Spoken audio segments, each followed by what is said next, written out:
Good morning and welcome. Thank you for joining me here today. If you found yourself here, there may be a message of hope for your healing journey, soul's evolution, transformation, or simply information.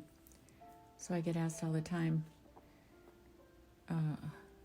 how to heal when you didn't know what you were healing from, or I didn't know I was in a relationship with a narcissist. I just knew that they were addicted to a lot of different things or had addictions.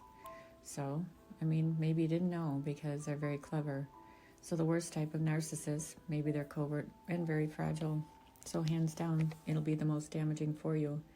And in hindsight, maybe the most soul growth you've ever had if you had the courage to do so.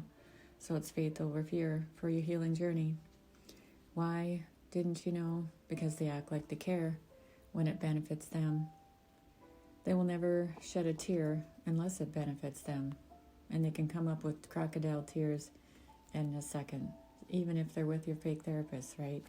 It's all about love bombing and projecting what they need everybody to think and or believe, because they're the victim, right? They're the one that dish out the abuse, but then they cry. They cry, and they're not even real tears.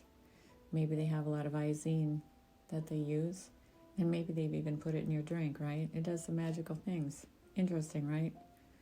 Anyway, the relationship maybe have started out intense for you, the love bombing, the courting, and maybe they show up unannounced, convince you have to take the day off because maybe they have the day off. Well, so what? You still have bills to pay, and normal people don't do that unless you want to, right? Messages will get out regardless of what they're doing to your throat chakra, so it doesn't matter. It's still going to happen. So maybe they want you to move in with them, get married in a short span. They think that they can convince you to do all these things because it's magical. Well, when you're younger, things flow into place and you don't know any better and you're innocent. And a lot of us, maybe empaths, intuitive, just have a lot of compassion. So you buy into their stories. And you believe, you truly believe. And actually, some of it is real because you feel it. And you feel sorry for them. You try and help them. So, that's what they prey on. The minute you show you have a lot of empathy and compassion, they know the race is on, right? So, the minute you're around their friends and family, it may feel a little bit odd, but it looks like everybody's, having a good time. And maybe they have good relationships with people, but once you progress into the relationship, you realize they all have dirt on each other, and they can't go against each other because that would be worse than just going along with the plan, right? So they test the waters with everybody, and they don't really care about anything. They play a lot of mind games, especially on your emotions if you're their partner. Drama, chaos, that's their story. They like to create it and conjure a lot of different things up, outlandish stories, and make you question their sanity. And then, of course, they tell everybody else your sanity is at stake or questioned. And it's just outside the realm and the wheelhouse of normal. And or it's constantly drama and chaos. So their life appears to be looking good on the outside to everybody else. Their ego is important and what they're portraying. And maybe what they even believe in. But the bottom line is they're the most manipulative, hurtful cluster bees you can ever imagine. And there's no solution to this other than to remove yourself, because you will be at danger and at risk, and maybe your own demise if you don't leave.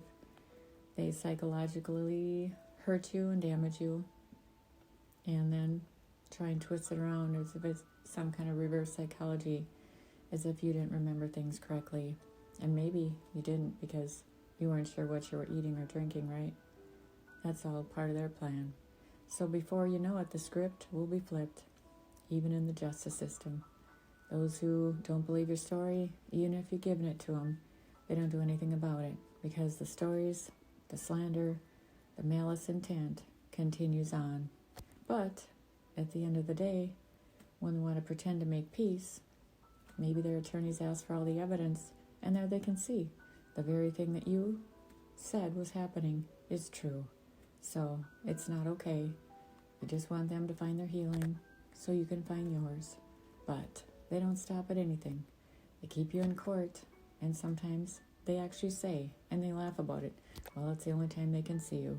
They conjure up a lot of things. a lot of lies that are hurtful. But you'll get through it. Trust me, I know. Just keep moving. Their lies will catch up to them, and you'll find yourself. And you'll find your healing. Their exhausted efforts will be, circulating around and round and round. And their madness will show face, and everybody will know. So it's okay. They're not in your circle of trust. Matter of fact, they never were. Those that are in your life are in your circle of trust. And that's what matters. And they need to be held accountable for their actions at the highest form. Karmic law and real law. And that's the way it is. So I hope this helps you today. Just remember, you matter. Stay course. And just remember, take care of you. And so it is.